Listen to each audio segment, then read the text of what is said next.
to Safe and Successful. Today we are with the wonderful and unique Shamiso. Hi everybody. Hi Niky. So your name is very unique. What does it mean?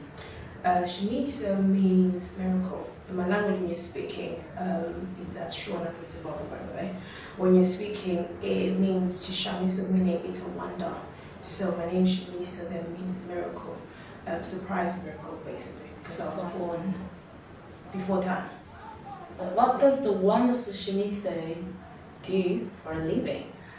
For a living, I work with children. Mm-hmm. That's my day job. There's also trying to do a level 5 in management, as well as I have a business, a floristry business. What's this business called? Bikwa Designs. That's the family name.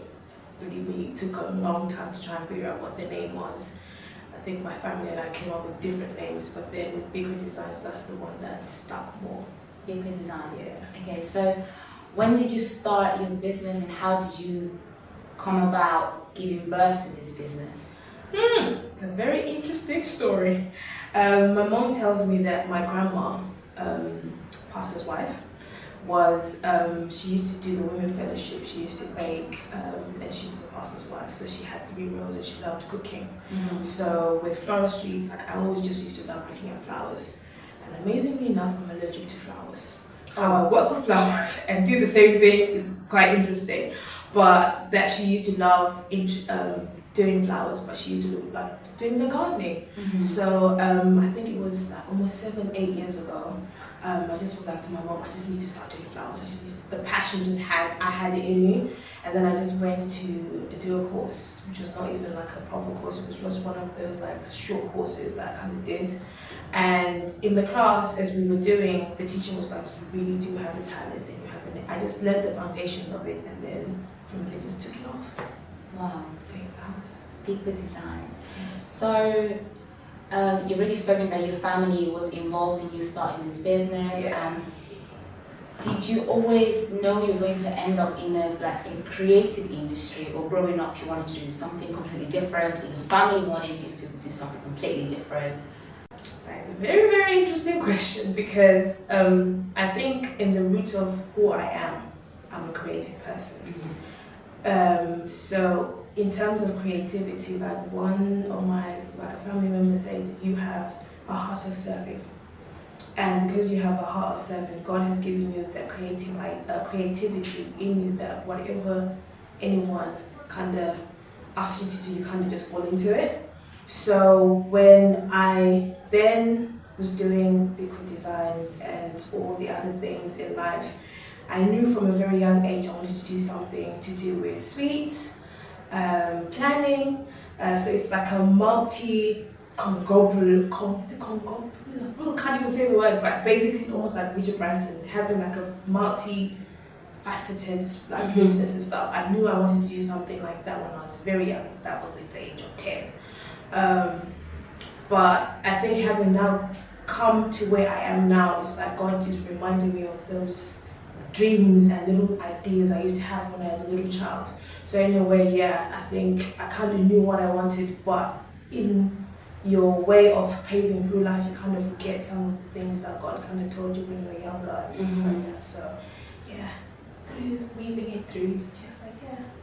Okay, I hear you talking a lot about God, so I assume you grew up in church? Yes. And were you always firm and convinced that this is where I wanted to belong, or did you at any point in life decide you wanted to try something different, or you wanted to move away from God and not follow it just because your family brought you up in that sort of environment? I think because my family, first and foremost, was Anglican. Then we moved over here to England, and that's when I gave my life to Christ at the age of 16. And from there, I think I just had that love for God, because you can't not, I think in the sense of what I've been through in my whole entire life, it's one of those things where you just begin, sometimes you do forget that, okay, there is like God has brought you, but God always reminds you, like, I'm still here, I'm still here. So that kind of relationship with him has always grown and grown every year, every moment. Even having to celebrate my birthday recently, I've just had to just reflect on how God is good, in the sense that yes, my life, I don't think I've ever had it as well. I wonder how that would taste, how that tastes, because one of the things that my dad and my parents always made us when we were growing up was that everything that you will ever need, we will provide it for you. So no one else, if you want something, you always come to us and ask for it, even if it's a sweet. And we're like, okay, you may not have it now, but we will always get you one. And it was always those surprising, I guess, that whole fact that I can always go back to my parents. And I guess that's how my relationship with God, that I can always run back to God. If anything happens, even if I make a mistake, I'm like, okay, God, I know I wasn't meant to say that about this person. I wasn't meant to say this, or this decision is like, oh, I'm about to faint, but like, boil me in. But at the same time, I can always run back to him because he's the one, he's the author, the finisher. So where else can I run to? Yeah, it's true. And he wants us to address him like a father, like our father. So you can't possibly run away from your father. Like, there's danger. The first person of reference is always your dad. So Bikwa Designs started, and have you found any challenges? Because I know like it's not always easy to start a business, especially when you have another job and you have a course that you want to start. So did you think, okay, maybe this is not the time, maybe I should let it go? Like, wonder, Lord, is this even your vision? I think one thing I love is that I always hear God. And sometimes I may not realize I've actually heard him speak. Is that there have been times when I've been like, oh, should I really do it? Should I really not do it? Oh, I don't want to do it. But because he's already put that passion in me, just like in Haggai, he talks about when he was, the people, I think they were trying to rebuild and they were doing their own thing. But God had put a passion in them. But because God had put that passion in them, that passion that when God puts it in you and rekindles it, it cannot be poured out because he is the one that has put it there. So because of that, and I really love flowers, and I think it's always goes back to the fact that when I see my brides, see their flowers and their expression and stuff, so that in itself is what keeps me going. In as much as I don't get as much as businesses, where once they're like, no, you should be doing this, you should be, I'm like, no, that's not what I've seen, that's not what I've heard. I'm just going to stay on the course of where I have to go to and stuff, because it's not about what you say, it's not about what you say, but it's what God, where God is taking me to. I may end up leaving my day job and leaving everything else and then to just focus on this, but at the moment this is where I am. How I manage to balance everything, only God knows. I have to balance going to work, I have to balance when you're working with children, it's not like 7, it's 2-year-olds going through their phases in life, and you have to kind of direct them and guide them, and then coming back to work, and then you're coming back home, and having to speak to a bride, oh, I need to change this, or I need to change that. And when I go through consultations with bride, they're not just like little like on the surface. I literally dig into you and be like, I haven't seen what you're seeing, or what God has shown you about your wedding or your bouquet. Wow. I haven't seen it. So in a sense, I keep on asking you questions until we get to it. And once I get that piece, and I know that you've gotten the vision and I've gotten the vision, then that's it. So the passion and the drive to do it is there because God is the one that instilled it in me from a very young age, from the age of 10. So having to go through it, and I'm now 32.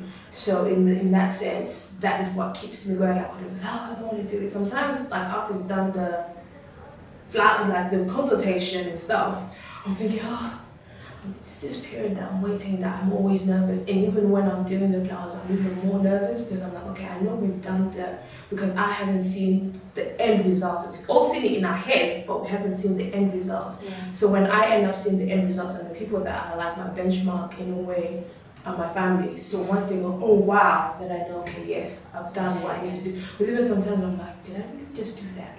Really? I'm like, okay, God, I'm like, I don't know. And even one bride, literally I had to do silk flowers for her. She was like, even my own mother, these like, when I do silk flowers, oh, are those real flowers? I was like, no, mom, they're silk. And people kind of, and the real ones, people think it's the fake ones. I'm like, no, it's actually real, and it's actually silk and stuff. So just having that gift and that passion to drive me to do what I do every day. I may get tired, I may like, oh, I'm tired. Because what happens is that when I order the flowers from the market, I have to go pick them up early in the morning, 4 a.m. in the morning, people. Come home, condition them, put them in water, and then after that, go to sleep for about an hour or two, and stay up the whole morning of your wedding, and then I had to be with them on the day, and then while you're going for your wedding, I'm going home to sleep. So in a way, I could be like, this is a You're My Bride, sit down with you, and you start speaking, and as you're speaking, I'm already seeing the creation in my head. Wow. And then I may have seen, like, I tend to do a lot of research in terms of looking for pictures, and I could literally go into my phone and be like, this is what I see. Like, yes, that's it. Or can we tweak it a little bit? And because more or less I do bespoke, so it's not like the way like you would go to Marks and Spencer's and see what they like. Yes, that's what I want, but it is bespoke to your wedding. Do you know what else you're going to do? Has God shown you your next step? I sing as well. You sing as well? Yes. Okay. So in my local church, I lead praise and worship on Sundays. And I used to sing as well in a group and stuff, but God just takes you through seasons. And yeah, so I sing, and I think there is another wave of something in that direction as well. So that's why I said I am very creative in the sense that God has put creativity in me, and there's so many different other things as well as wedding planning and stuff. So yeah. Wow, you're fully packed. There's a lot of creative talents. Yes. Do you have like a favorite Bible verse at the moment, or like your favorite song that kind of helped you throughout? Oh my gosh, there's so many. I think my favorite one is Proverbs 3 verse 5. Not trusting God and lean not on your own understanding. And the other one is my ways are not your ways, my thoughts are not your thoughts. So in that just tells me that regardless of what I go through and what I do, sometimes even when I'm ordering flowers, by the time I go get them, it's something totally different from what I've seen. And I'm like, God, and it's last minute that I can't change it. But somehow, by the time I make the flowers, it's exactly the material that I needed. So all I just had to do was just trust Him with everything. So, because even when I'm doing the flowers, I'm always praising, worshiping, reading the Bible, or the Bible's on audio. I never do anything as long as there is not an atmosphere just for me to actually do it, because I know that it's just only I was like, oh, actually, it has become like a tradition for me to be singing and listening to the word and creating and stuff. So lean not on your understanding, trust in God completely. That is my scripture I think I've had for a very, very long time, an anchor scripture that I always go to. If you could plan or design a wedding for a famous person, who would that person be? A famous person? Oh wow. Most of the people that I tend to do flowers for is the people that wouldn't have the budget to actually get that lovely bouquet or that thing that they would want for their day. Wow. So I'm more or less like the normal day-to-day person, normal day-to-day bride, or somebody who's kind of lost in what it is that they want for their day. Because even when I worked with one of the photographer, he was like, sis, you're really gifted, because of the fact that this bride didn't have the budget. But I just kind of thought, okay, what do you have, and work with that. So in terms of famous person, I don't think I have one. One in mind, no. That's good though, that's good. I really like the fact that you're using God throughout everything that you're doing and everything that you're creating. Oh, I can just see flowers everywhere. Thank you so much. And for those of you that might not know, so you explain to me, why did your parents give you that name?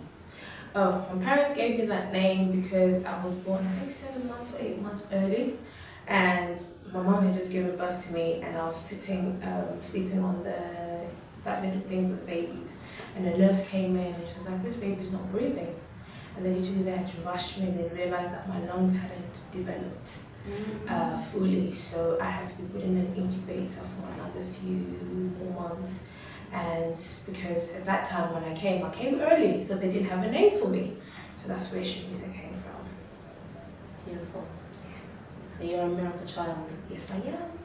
Thank you so much, Thank you for Shamiso. having me. And all the best with your wedding preparations and businesses. And yeah, I'm looking forward to being back to one of your weddings and stuff.